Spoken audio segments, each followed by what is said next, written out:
Bismillahirrahmanirrahim. Assalamualaikum warahmatullahi wabarakatuh. Alhamdulillahirrahmanirrahim. Puji syukur senantiasa kita panjatkan kehadirat Allah Subhanahu wa taala atas banyak nikmat yang sudah Allah anugerahkan kepada kita semuanya. Di pagi hari ini kita kembali berjumpa dalam Kopi Istimewa MTA TV. Semangat puasanya, cermati infonya, dan semoga pemirsa di rumah juga dalam keadaan semangat dan tentunya sehat menjalankan ibadah puasa di kesempatan kali ini ya. Kita di kesempatan kali ini tentunya menghiasi hari-hari Anda, terutama di pagi hari ini dengan berbagai informasi. Saya Ahmad Fauzan dan saya Sufyan Al-Ayubi akan memberikan informasi-informasi yang istimewa tentunya. Iya. Dan di bulan Ramadan identik ya kalau Majelis Tafsir Al-Quran menyelenggarakan Nafar Ramadan, dan kita sudah berada di periode yang ketiga. Tak terasa ya? Tidak terasa. Tak terasa sudah Sudah ketiga periodenya, karena memang 3 periode dilaksanakan dari Majelis Tafsir Al-Quran. Dan informasi yang pertama untuk Anda kami hadirkan ada keterkaitannya dengan kegiatan Nafar Ramadan. Majelis Tafsir Al-Quran melepas keberangkatan peserta Nafar periode ketiga Ramadan 1444 Hijriah. Diharapkan Nafirin dapat memperdalam ilmu agama dan menyebarkan kebaikan. Gedung MTA Pusat kembali dipenuhi ribuan nafirin dari berbagai daerah untuk mengikuti acara pemberangkatan nafar periode ketiga pada Rabu 5 Maret 2023. Dalam sambutannya, pimpinan Pusat MTA, Al-Ustadz Nur Khalid Saifullah LCMhu menyampaikan, kebersamaan dalam nafar sangat penting. Meskipun nafirin memiliki latar belakang yang beragam, tetapi Islam telah mendidik tidak ada perbedaan di antara manusia kecuali hanya ketakwaan kepada Allah. Selama ini kita dididik oleh agama kita melalui majelis ini, la farqa bainana illa bittaqwa. Tidak ada perbedaan di antara kita kecuali hanya dengan ketakwaan kita kepada Allah. Komandan Kodim 0735 Surakarta, Letkol Infanteri Devi Kristiono SE berharap nafirin dapat memperdalam ilmu agama dan menyebarkan kebaikan, serta memperkuat ukhuwah Islamiyah dalam rangka memupuk rasa persatuan dan kesatuan bagi negara Indonesia.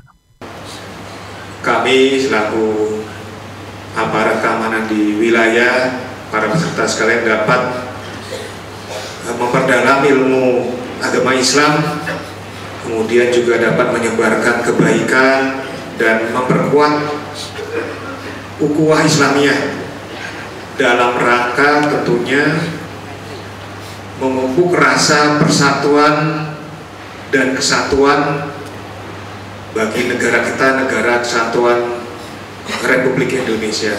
Ini menjadi hal yang sangat penting. Selaras dengan harapan Dandim 0735 Surakarta, Kakanwil Kemenak Provinsi Jawa Tengah, Haji Mustain Ahmad SHMH menyampaikan umat pada umumnya harus terus belajar beragama dari sumber yang otoritatif sehingga umat ini dapat terbimbing dengan baik. Untuk terus belajar beragama dari sumber yang otoritatif, sumber yang memang memiliki otoritas dalam keilmuan agama sehingga anggota, warga, umat ini terbimbing dengan baik. Pada Ramadan tahun ini, MTA memberangkatkan 5.423 nafirin. Pada periode 1, menempati 291 cabang dan perwakilan MTA. 3.791 nafirin periode 2 dengan 280 cabang dan perwakilan, serta 3.054 nafirin di periode ketiga. Dari Solo, Jawa Tengah, Muhammad Hasan, MTA TV. Ya, itu tadi informasi yang pertama sudah kita hadirkan ya, Adekan Sufyan, dan ini merupakan salah satu kayak ciri khas kegiatan. Ciri khas sarana untuk tafakufiddin. Iya, poin dari nafar adalah memperdalam agama. Memperdalam ilmu agama, karena memang sangat penting sekali kita memiliki ilmu agama. Apa yang akan kita amalkan kalau kita tidak mengerti ilmunya. Begitu. Baik, alhamdulillah sudah berjalan dengan lancar, dan nanti berarti terakhir di hari Ahad. Ya. Hari Ahad, kegiatan nafar terakhir di hari Ahad dan mengikuti pengajian Ahad pagi. Alhamdulillah, mudah-mudahan berjalan lancar. Pentingnya kita mengikuti kegiatan nafar ya. Jadi kalau pemirsa bertanya-tanya ya tentang apa sih nafar itu? Nafar itu ya poinnya ngaji ya. Ada ngaji, kemudian ada saling tolong menolong di dalamnya, kemudian saling kasih mengasihi. Tapi poin utamanya adalah ngaji.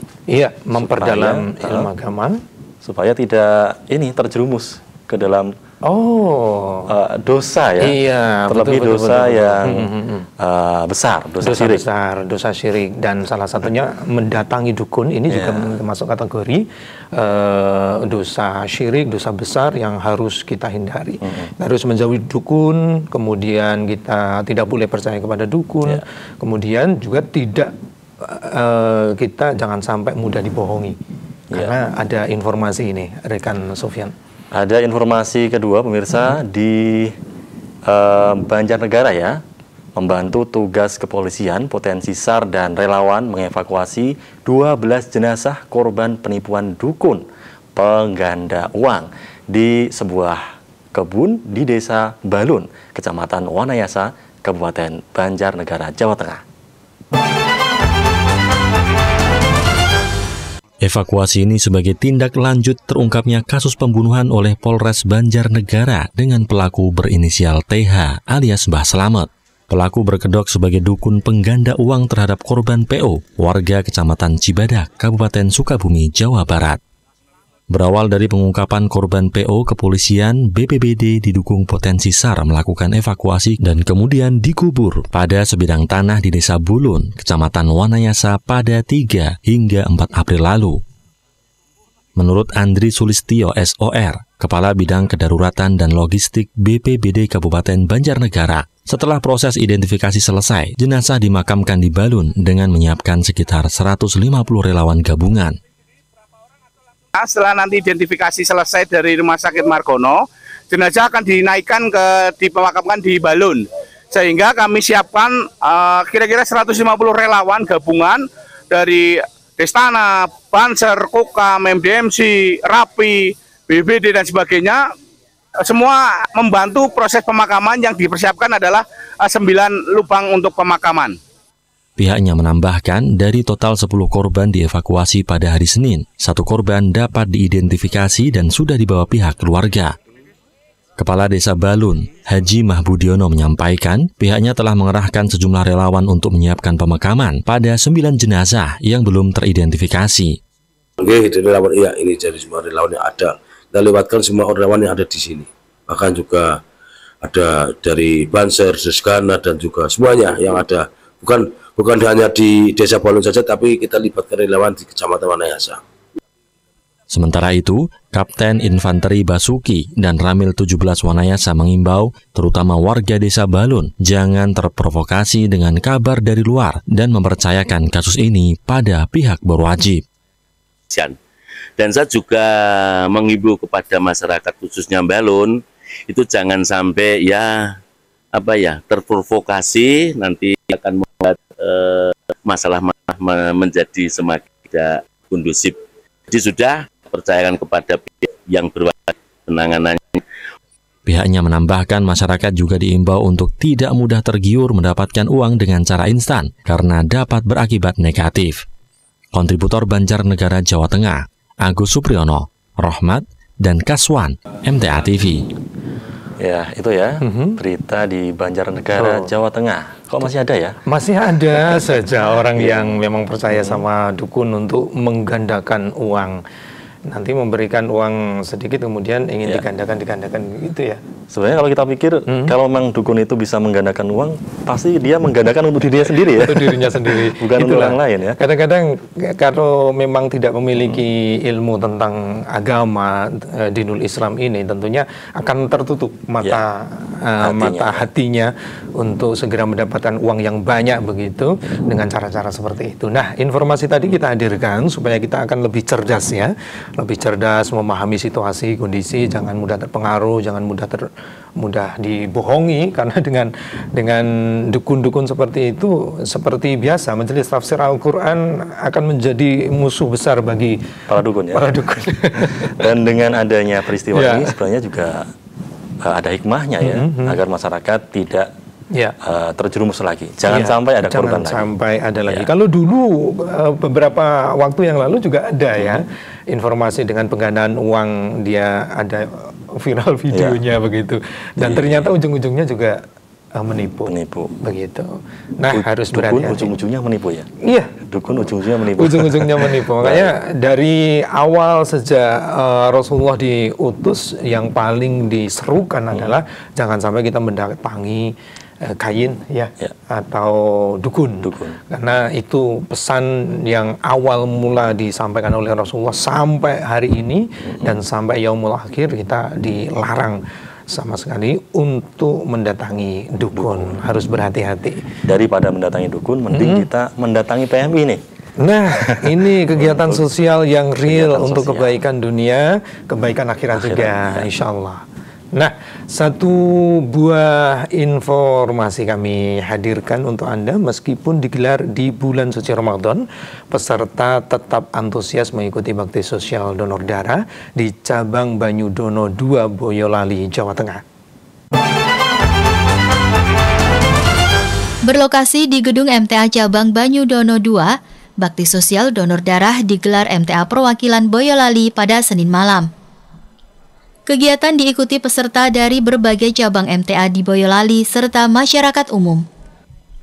Tim Kesehatan PMI Boyolali, Kani AMD Kebidanan menyampaikan, kualitas darah pendonor di bulan Ramadan mengalami penurunan karena pola makan hanya 2 kali dan masyarakat kurang mengkonsumsi sayur, meski tetap memiliki volume darah yang sama. Kalau kualitas darahnya itu karena emang dari posisi pola makan itu kan cuma 2 kali, pagi sama sore. Itu pun kadang masyarakat itu yang mau donor banyak sing konsumsi sayurnya berkurang. Konsumsi sayurnya berkurang, jadi emang untuk kualitas darahnya emang sedikit menurun. Kemudian kadang ada yang minumnya juga kurang, Pak. Gitu. Tapi untuk bulan ini kalau untuk volume darahnya masih tetap, cuman kualitasnya aja begitu. Pihaknya menambahkan hal tersebut akan berpengaruh pada kebutuhan darah si penerima yang membutuhkan tambahan kantong karena kurangnya kualitas darah. Salah seorang warga yang baru kali pertama berdonor, Jumadi, mengatakan motivasinya berdonor di bulan puasa untuk beramal kepada sesama dan bermanfaat bagi umat. Ya, untuk beramal untuk saudara-saudara muslim lah istilahnya. Ya, bisanya hanya untuk mendonorkan darah, mudah-mudahan bermanfaat bagi umat. Kedepan diharapkan masyarakat lebih memperhatikan asupan makan selama bulan Ramadan, sehingga dapat memberikan manfaat secara maksimal bagi saudara yang membutuhkan. Kontributor Boyolali, Jawa Tengah, Warsito Alinugroho, MTA TV. Nah, itu tadi satu buah informasi yang sangat bagus sekali ya, bisa kita terapkan. Karena memang ini sudah menjadi kebiasaan ya dari warga Majelis Tafsir Al-Quran untuk mendonorkan darahnya tiap 3 bulan sekali. Dan di bulan Ramadan ternyata tidak menutup kemungkinan kita selalu juga terus mengagendakan untuk bisa donor darah. Karena memang salah satu sedekah yang paling afdal itu di bulan Ramadan, dan di antara sedekah yang bisa kita salurkan adalah dengan darah kita. Dengan darah kita. Satu tetes darah kita bisa membantu sesama, gitu ya? Iya, betul. Dan tentunya bagi orang yang membutuhkan darah, ternyata sangat-sangat penting sekali untuk keluarganya yang sedang sakit, yang sedang operasi. Mungkin saat kita berdonor pun tidak sampai kepikiran mereka begitu pentingnya donor, begitu pentingnya membutuhkan darah. Kadang kan sampai bingung ya untuk mencari ke sana kemari karena ada keluarga yang operasi. Nah, dengan latar belakang seperti itu, maka kita terdorong semangat kita untuk mendonorkan darah. Ada saudara-saudara kita yang sudah sampai ratusan kali diambil darahnya ya. Dan itu memang sedekah yang utama, apalagi di bulan Ramadan. Meskipun yang menjadi catatan tadi banyak peserta yang memang kurang sayur, kurang air juga ya, karena berpuasa ya. Jadi diharapkan untuk pemirsa di rumah untuk tetap memenuhi kebutuhan air dan sayur meskipun di bulan Ramadan. Kadang-kadang itu sampai kurang ya. Terabaikan kadang-kadang. Terabaikan, apalagi budaya kita ya, hampir bisa dikatakan budaya. Setiap buka puasa itu pasti ada teh manis, gorengan ya, itu kurang sayurnya kurang air putihnya. Nah. Padahal kalau menurut sunnah itu buah ya, buah yang tidak dimasak terlebih dahulu, dan air putih. Nah, termasuk kurma kalau tidak ada, kemudian air putih. Ya, itu yang menjadi catatan. Dan ternyata penelitian sekarang pun sampai hari ini juga sudah mengidentifikasi bahwa memang yang buka puasa yang paling sempurna yaitu buah yang tidak dibakar, dimasak, kemudian kalau tidak ada baru air putih beberapa teguk bisa membatalkan kita. Supaya setelah seharian kita tidak makan dan minum, ketika diminum air putih, metabolisme tubuh kita semakin lancar kembali, segar kembali, bisa beraktivitas, sehingga sholat tarawih pun kita tidak malas-malasan. Kalau kelebihan malah ngantuk ya. Gitu. Yang menjadi masalah kadang-kadang kalau sholat tarawih, kita sudah mau sholat tarawih kemudian kita jadi ngantuk.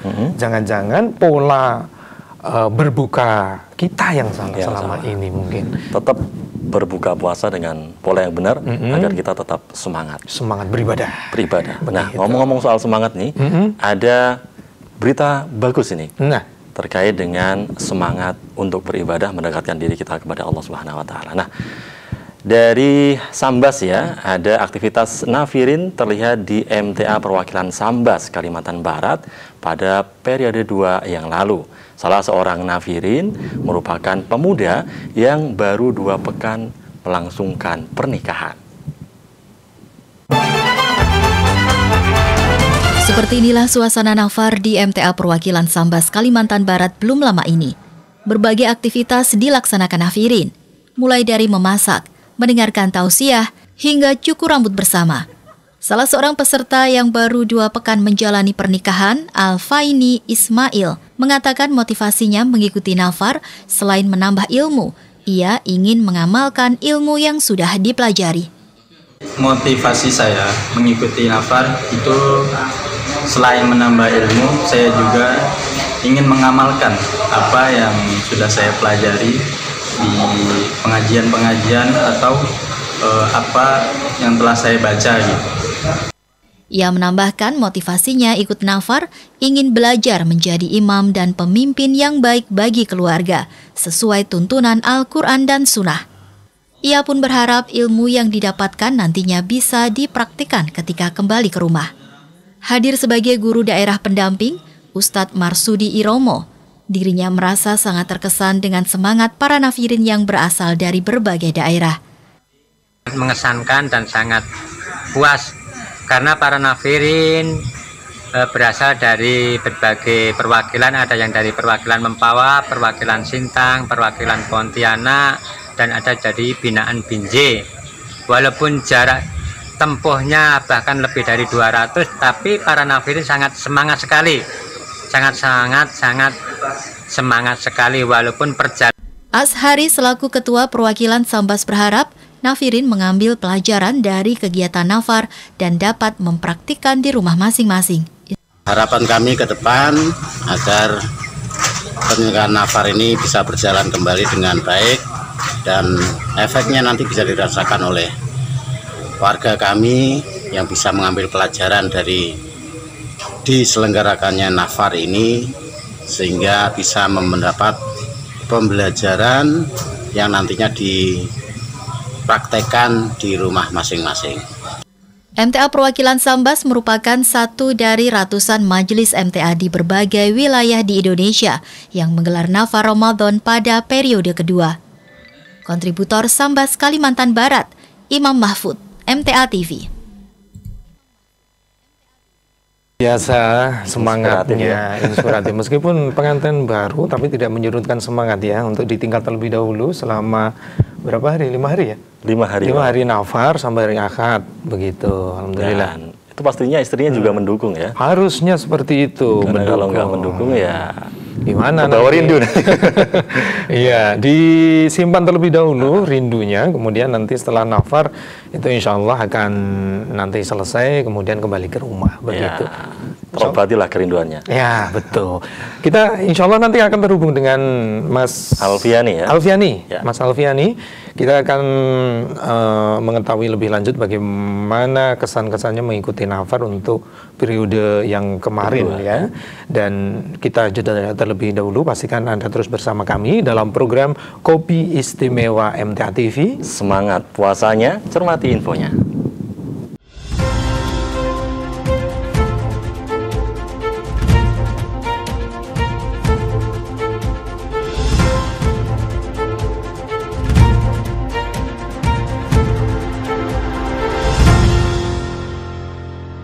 Ya, pemirsa dimanapun Anda berada, terima kasih bagi Anda yang masih selalu setia bersama kami dalam program Kopi Istimewa MTA TV. Semangat puasanya, cermati infonya. Seperti yang sudah kita janjikan, kita akan segera terhubung dengan Mas Alfiani ya.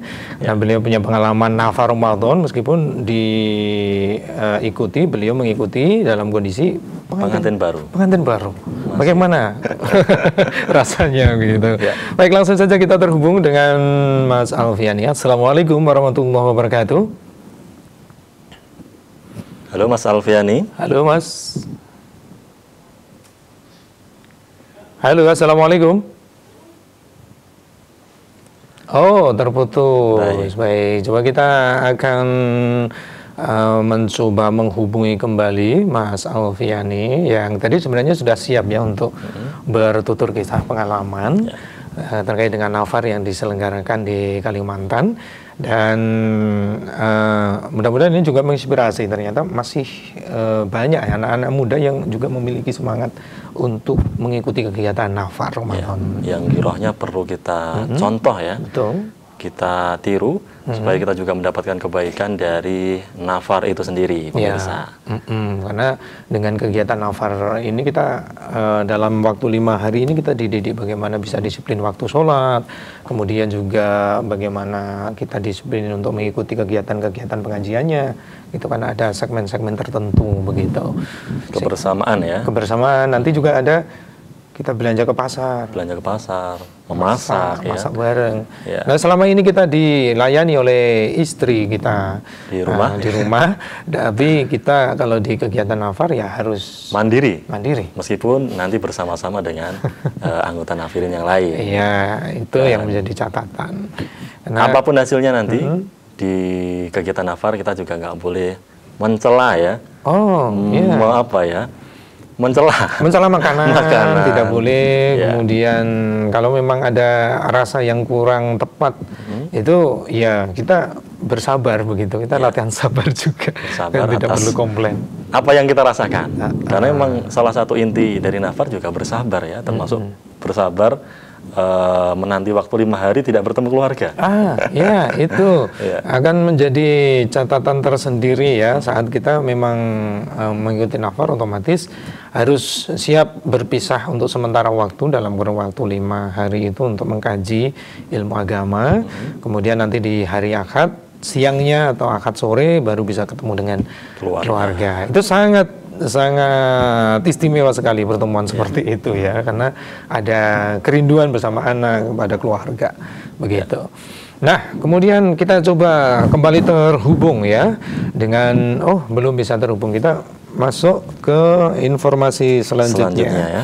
Sebenarnya tadi banyak cerita, banyak kisah yang bisa kita hadirkan ya. Namun terputus sambungan kita dengan Mas Alfian Alfian. Coba kita hadirkan informasi selanjutnya untuk Anda di kesempatan kali ini. Informasi berikutnya kami hadirkan masih terkait dengan kegiatan-kegiatan di bulan Ramadan ya. Banyak sekali kegiatan-kegiatan yang diselenggarakan di bulan Ramadan. Salah satunya ada buka puasa juga, kemudian buka puasa bersama atau jama'i, kemudian juga ada mendongeng bagi anak-anak, begitu banyak sekali kegiatannya. Seperti yang satu ini, salah satu kegiatan khas Ramadan yakni iftar jama'i atau berbuka puasa bersama digelar Lembaga Pendidikan Al-Quran TPA Karawang, Jawa Barat dengan menghadirkan pendongeng nasional.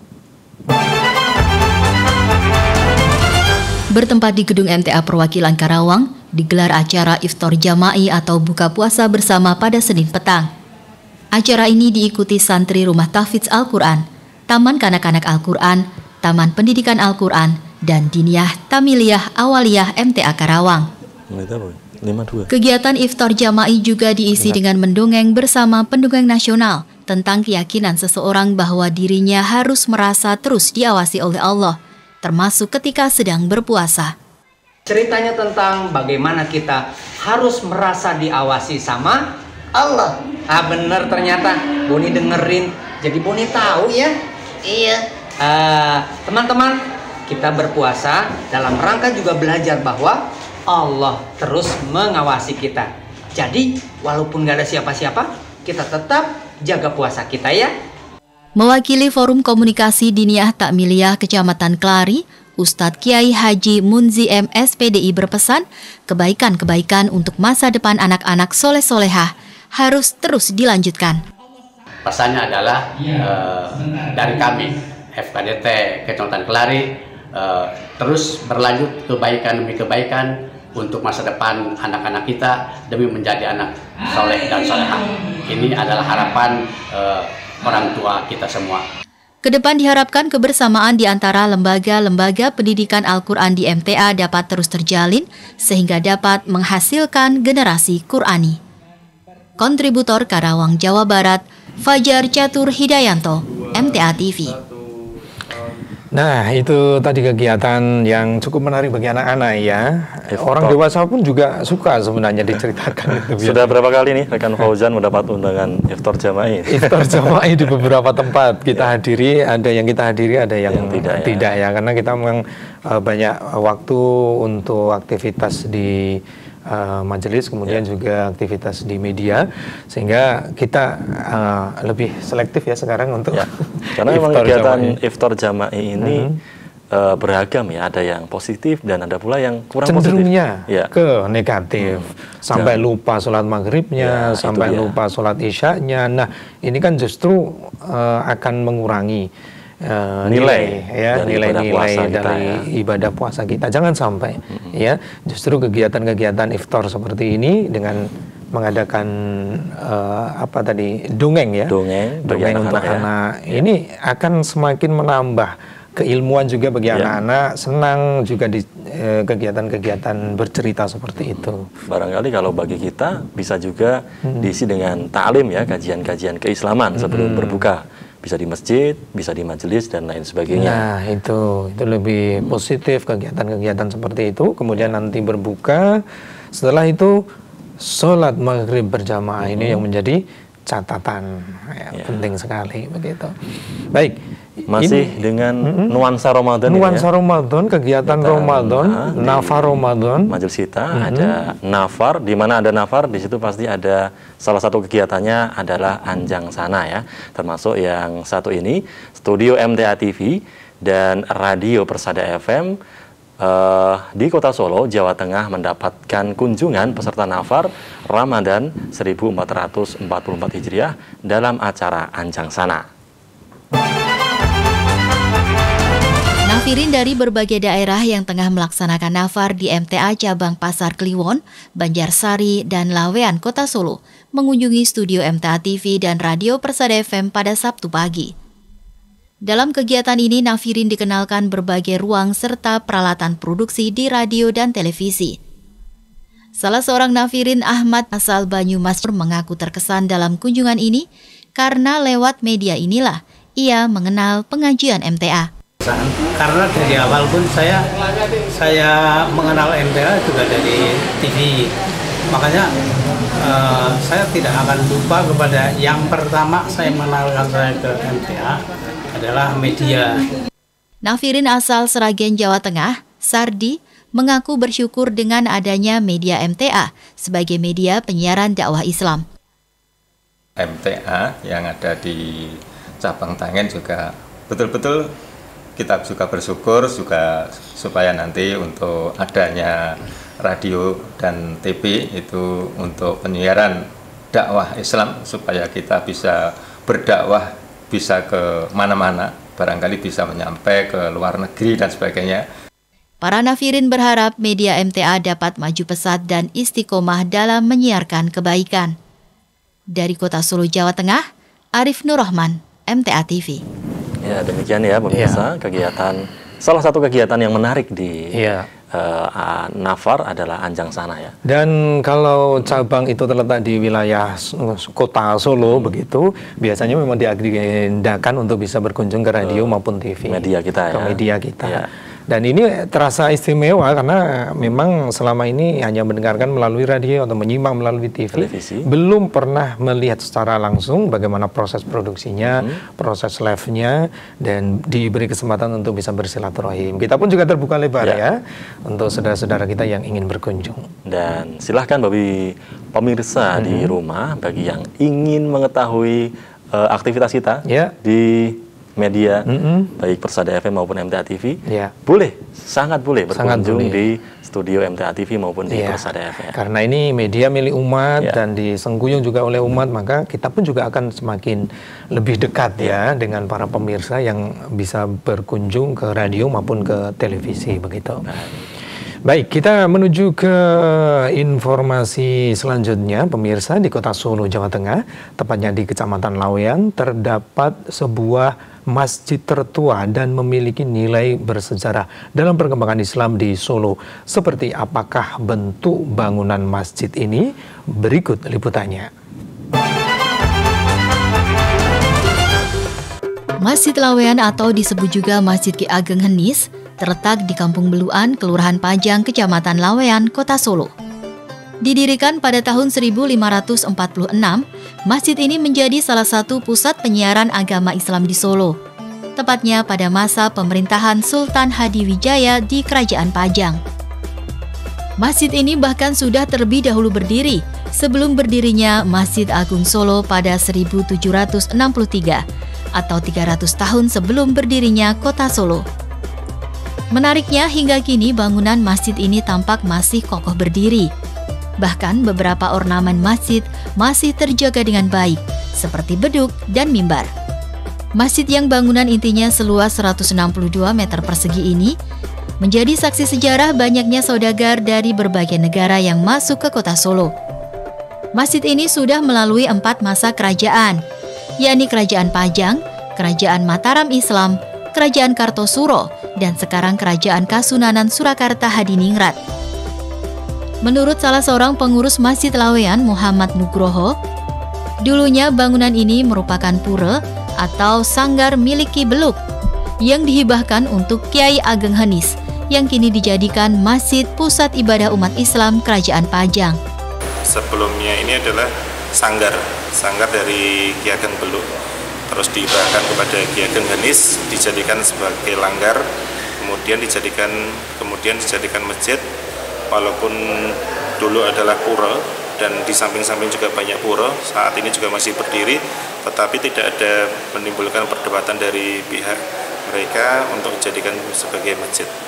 Karena masjid ini sebagai waktu itu adalah sebagai masjid yang memang tertua dan menjembatani antara dari Laweyan, Pajang, Beluan, dan lain-lain.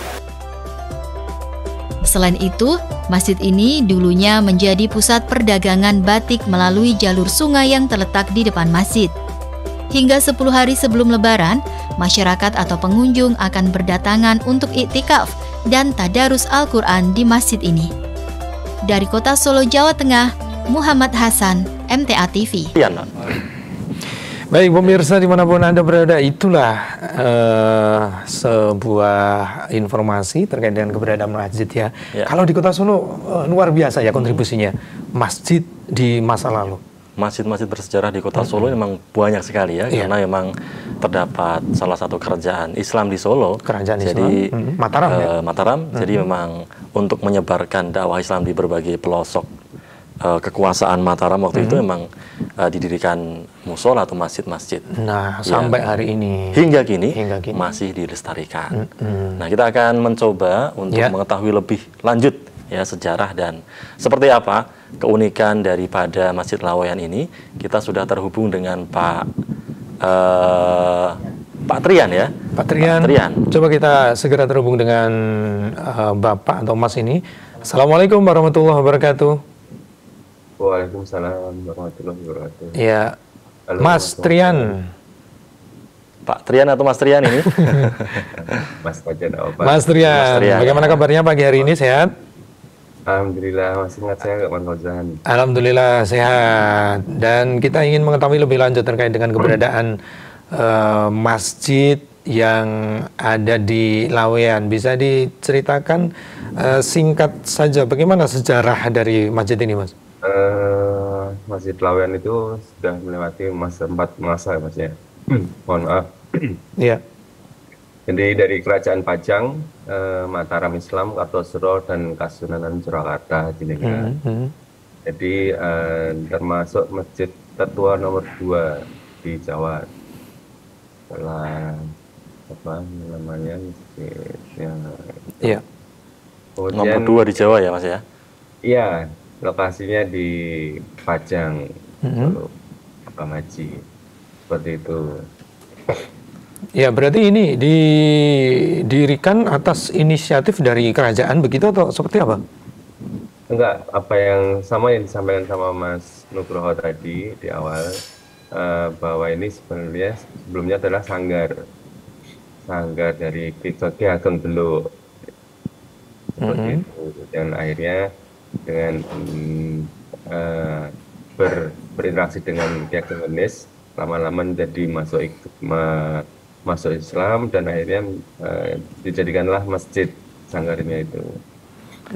Mas Trian, nama lain dari Masjid Laweyan ini kan Masjid Ki Ageng Genis. Nah, sebenarnya siapa tokoh Ki Ageng Genis ini? Ki Ageng Genis ini termasuk sosok Islam, secara Islam di Jawa terutama ya. Beliau ini merupakan dari anak dari Ki Ageng Pengging Sepuh. Jadi masih ada kaitannya dengan yang Kebo Kanigoro dan Mas Karebet seperti itu. Jadi Jawa Tingkir ya? Besar itu, Mas. Ya. Jadi karena di belakangnya ada makam Ki Ageng Genis, jadi kadang orang menyebutnya juga Masjid Ki Ageng Genis. Baik. Berarti bisa dikatakan bahwa Ki Ageng Genis ini adalah tokoh penyebar agama Islam di daerah Laweyan dan sekitarnya, begitu, Mas?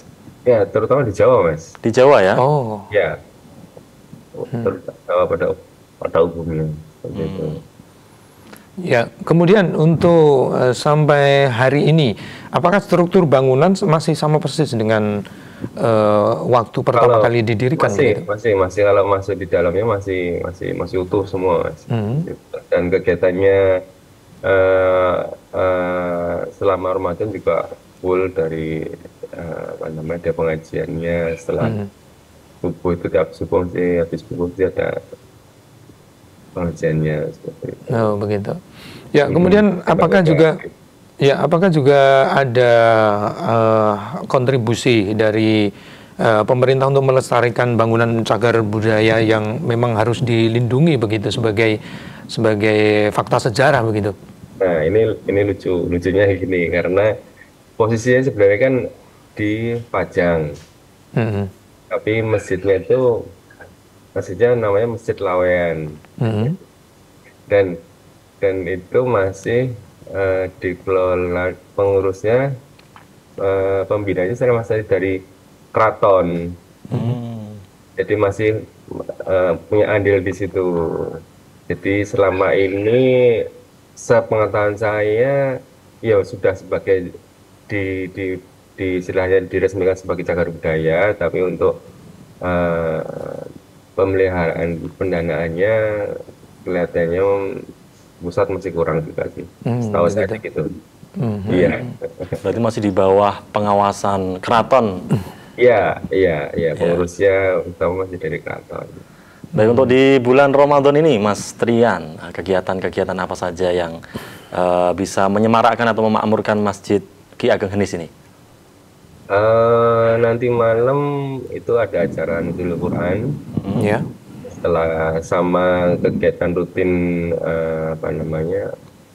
Purnomo Sidi, pengajian Purnomo Sidi sekalian Nuzul Quran jam 8 setelah sholat Isya tarawih. Kemudian dan kegiatan pada umumnya lah setelah tarawih biasanya ada yang semaan Quran, ada yang khataman. Begitu. Ya. Oh ya, baik. Itu berarti memang kegiatan di bulan Ramadan lumayan padat begitu ya. Kemudian untuk di luar Ramadan, apakah juga masih terus ada kegiatan-kegiatan rutin yang dilaksanakan di sana, kajian-kajian keislaman begitu? Masih Mas rutin. Di sini di Kampung Watek Lawean sendiri ada beberapa masjid, tapi yang paling aktif di Masjid Lawean. Ya. Baik dari kegiatannya, baik dengan remajanya. Ya. Baik. Kemudian untuk kepengurusan sampai hari ini juga mencoba untuk mengkreasi ya, untuk bisa mengajak anak-anak muda. Apakah juga ada di sana kegiatan-kegiatan remaja masjid? Ada Mas, ada. Paling yang ngajarin ada anak-anak kecil ngaji itu. TPA ya? TPA ya. TPA. Baik Mas Trian. Sebagai salah satu pengurus masjid bersejarah ini, harapan Mas Trian bagi generasi muda seperti apa untuk tetap melestarikan peninggalan-peninggalan Islam bersejarah ini? Ya, saya pribadi mengharapkan sih bagi kalau muda itu mengetahui sejarahnya dan bisa mengikuti sejarah dulu. Kan itu merupakan aset keilmuan juga tentang sejarah Islam dan sejarah perdagangan terutama di Solo dan Lawean pada khususnya, seperti itu. Jangan sampai anak muda itu lupakan sejarah. Jangan sampai melupakan sejarah, itu poinnya ya. Baik, terima kasih Mas Trian sebagai dari Humas ya, dari Humas Masjid Lawean. Semoga kegiatan di sana terus berjalan lancar dan selain kita memperbanyak ibadah di masjid, juga mempertahankan, melestarikan masjid bersejarah di Kota Solo. Terima kasih Mas Trian atas informasinya. Assalamualaikum warahmatullahi wabarakatuh. Waalaikumsalam warahmatullahi wabarakatuh. Ya, pemirsa, itu tadi wawancara singkat kita dengan Mas Trian. Beliau adalah bidang humas pengurus masjid yang ada di Lawean. Kita perlu banyak tahu ya terkait dengan kegiatan-kegiatan ataupun juga sejarah masjid. Jadi anak-anak muda sekarang itu kan jarang menyimak sejarah masa lalu begitu. Nggak aware gitu ya. Nggak aware terkait dengan sejarah. Gitu ya. Nah, padahal ini menjadi basic ataupun dasar di mana dibangunnya pondasi-pondasi akidah Islam yang ada di Kota Solo dan sekitarnya begitu. Dan dengan mengetahui sejarah masjid-masjid peninggalan ulama-ulama kita penyebar agama Islam di Jawa dan Nusantara, kita sebenarnya bisa mengetahui peta penyebaran Islam di Indonesia pada masa lalu. Dan itu akan merefleksi bagaimana Islam di masa yang akan datang begitu. Baik, tidak terasa kita sudah berada di akhir jumpa kita di kesempatan kali ini dalam program Kopi Istimewa MTA TV. Insya Allah kita akan lanjutkan di waktu mendatang. Akhirnya saya Ahmad Fauzan dan saya Sufyan Al-Ayubi. Terima kasih atas perhatian pemirsa untuk menyimak informasi-informasi dari kami. Terima kasih dan mohon maaf atas segala khilaf. Ya, billahi taufiq wal hidayah. Wassalamualaikum warahmatullahi wabarakatuh.